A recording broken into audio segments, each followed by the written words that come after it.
नमस्कार, मी कीर्ती गायकवाड. स्वागत आहे आपलं आय न्यूज 28 मध्ये. चला तर मग जाणून घेऊयात महाराष्ट्रातल्या ताज्या घडामोडी. बेरडकी येथे राहणाऱ्या नागरिकांना रस्ता नसल्याने ये जा करण्यास होत आहे मोठा अडथळा. सातारा जिल्हा तालुका खटाव विखळे ग्रामपंचायत विखळे या गावच्या हद्दीमध्ये बेरडकी म्हणून एक एरिया आहे. यात बरेचसे कुटुंब वास्तव्यास आहेत. या वस्तीतील कुटुंबियांना बेघर आवास ग्रामपंचायत मार्फत मंजूर झालेले आहेत. यातीलच इंदिरा आवास लाभार्थी शकुंतला लक्ष्मण जाधव या आजीची मुलगी वंदना दिलीप चव्हाण तिथे राहण्यास असून या जाधव कुटुंबियांना व या परिसरात राहणाऱ्या नागरिकांना ये जा करण्याकरिता रस्ता नसल्याने अत्यंत हाल सोसून या वस्तीत राहावे लागत आहे. बघा काय म्हणणे आहे पीडित आजीचे. इंडिया न्यूज 28 पुणे विभाग प्रमुख दिलीप गायकवाड. माझ्या वावरात मी माझ्या हद्दीत भुंडा घातला होता. त्या भुंड्यावर काट्या टाकल्याच्या पळसून आणि वाट सोडून सगळा भुंडा घातलेला आहे.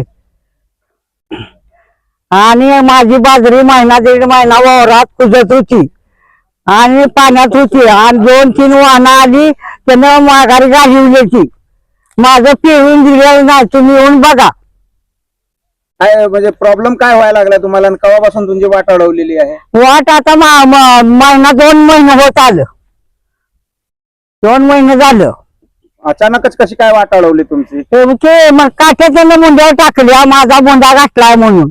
वाटव म्हणून तू बोंडा घातलाय. तर मी आता म्हटलं तुझी मोजणी माझी आणि मग तुझं मुंड्याच्या आत आलं तरी ती, पण तू काट्या काढ.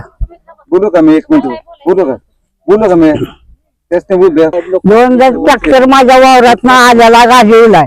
पुण्याचा खच्ची पाडल्या वाटवली, मी आवत कुठं आणायची. किती वर्ष झाले तुम्ही इथे राहताय? हा, किती वर्ष झाले राहताय? राहतोय मस्त, पण आता रानात गेली आता वर्ष झालं.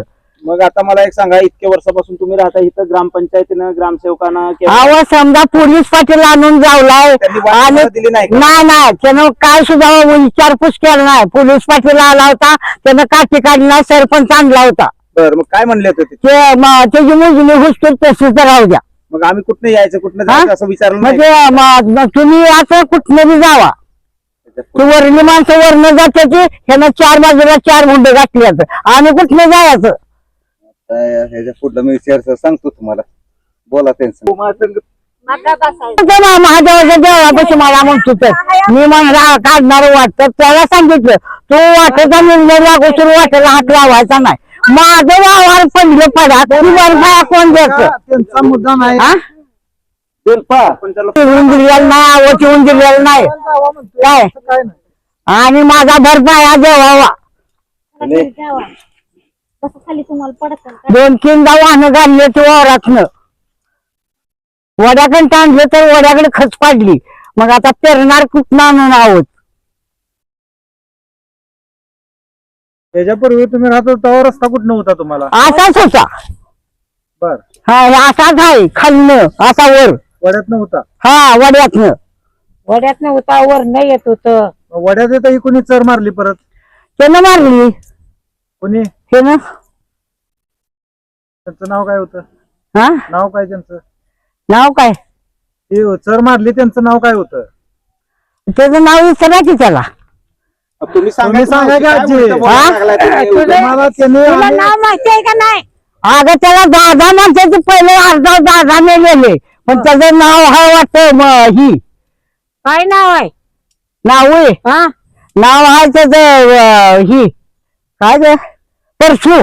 हा, पूर्वी रस्ता चालू होता आणि त्यांनी तुम्हाला अडवायचं म्हणून जाणीवपूर्वक अडवला. हा, म्हणजे पहिला चालू होता. म्हणजे तुम्हाला मुद्दाम त्रास द्यायचा म्हणून त्यानेच केलाय, दुसरा कुणी नाही. मला उठवून गाजवला म्हणलं म्हणजे माणसं म्हणजे दोस्त आहेत ते 2. त्या पूर्वीनं ट्रॅक्टर अडवला ह्याच्या दारात. हा, बाजरी माल आलं, ही बाजरी पडली अजून इथं. कशा पाहिजे केलं? हा, बरं थांबा. आता बघा, त्यांचं म्हणणं आहे की नंबर 2 आहे. बरं, तुम्ही दोघे बी राहू द्या. तुम्ही दोघे बी राहू द्या. या वस्तीला फिरायचं. काय खरी परिस्थिती? काय परिस्थिती होती?